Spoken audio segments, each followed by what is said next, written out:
Upon receiving the order, Wan Chong immediately began rallying troops, preparing to rush to the estate for reinforcements. Leonhardt had no mind for idle talk and strode out with a fierce aura. "Your Highness, wait!" At that moment, Eugene Montgomery suddenly called out, "Uncle, something urgent has happened at the estate." "Whatever you have to say, we'll talk later," Leonhardt said impatiently. Whoever dared to cause bloodshed at his estate would pay the price. "Please calm down, Your Highness, or you may fall into a trap." Eugene Montgomery raised his voice. "A trap?" Leonhardt frowned. "Uncle, what do you mean? You have no feud with the Pantheon gods. Why would they send King Zeus to wreak havoc at your estate? Aren't you even a little curious about the reason behind this?" Eugene Montgomery said calmly. "I'll know once I capture King Zeus." Leonhardt gritted his teeth. "Your Highness, allow me to remind you, across the Western world, aside from the mysterious leader of the Pantheon gods who has never shown his face, King Zeus is undoubtedly the strongest. With the men you have, I'm afraid you're far from capable of taking him down," Eugene Montgomery said. "No matter how strong King Zeus is, he's still just one man. I have thousands of troops. Even with sheer numbers, I can drag him to death." Leonhardt was unwilling to back down. He had countless experts under his command, even Grandmaster level ones.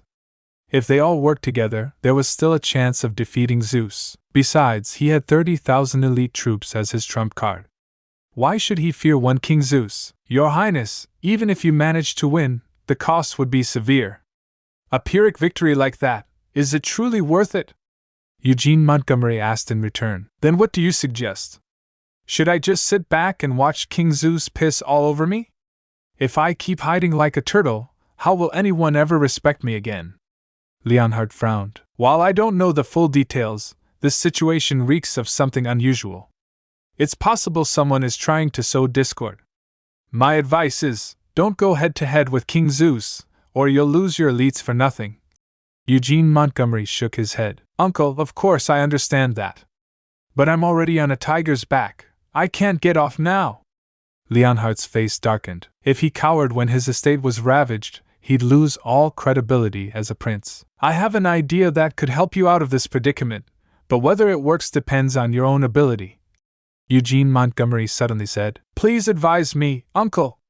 Leonhardt's spirits lifted. "Rather than losing men by clashing with King Zeus, why not seek help from someone more powerful? Use a borrowed knife to kill a wolf," Eugene Montgomery said as he took a sip of tea. "A borrowed knife?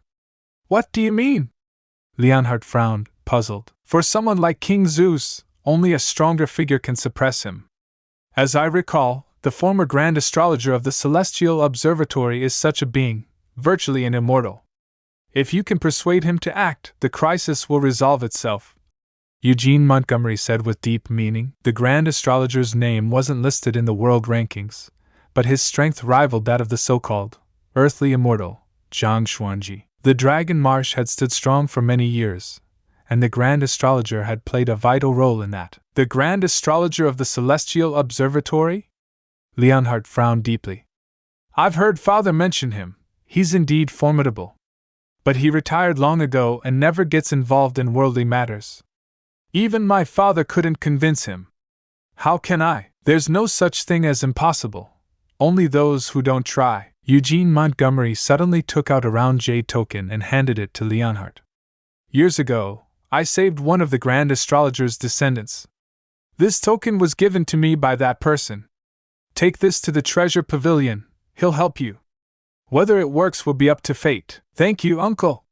Leonhardt's face lit up with joy. This token was equivalent to a huge favor, far more valuable than gold or jewels. Even if it didn't guarantee success, it was still a chance. Used wisely, it could serve as a life-saving talisman. To be honest, Leonhardt was already hesitant to use it. After all, he could keep it as his ultimate trump card, pulling it out in a critical moment, say, when forcefully seizing the throne. With an immortal-like figure backing him, his path to the crown would be unhindered. "Your Highness, I advise you not to entertain such thoughts." Seeing through him, Eugene Montgomery gave a timely warning. "The Grand Astrologer never meddles in political power struggles. If it's about saving your life, there's hope. But to help you seize the throne? Absolutely impossible." Such a divine figure would never act unless the nation itself was in peril. As for court intrigue or changes of rulers, that was merely nature's way of letting the strongest survive, or as they say, following the will of heaven. Forget it. Let's deal with this crisis first. Though somewhat disappointed, Leonhard eventually set aside his ambitions and hurried to the treasure pavilion with the jade token. If he could persuade the grand astrologer to intervene, not only could he crush the pantheon god's arrogance, but also boost his own prestige, drawing more forces to his side. And just can't accept it. This can't be the end yet. You promised to never leave, and now you're gone. Can't believe I can feel the world slipping away as you slowly fade from my everyday. You promised forever a love without end, but now I'm left broken, struggling to mend. I thought we were so tight, destined for a lifetime. Love with no end, love with no end. Staying in my imagination, memorizing the past time, the secrets, the love, the care, now they're echoes in the air. I still see your face in every place, feel your warmth, your gentle grace, but now there's just an empty space, and I'm lost in this endless chase.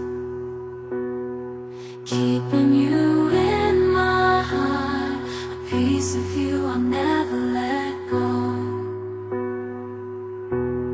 Though distance brings separation, in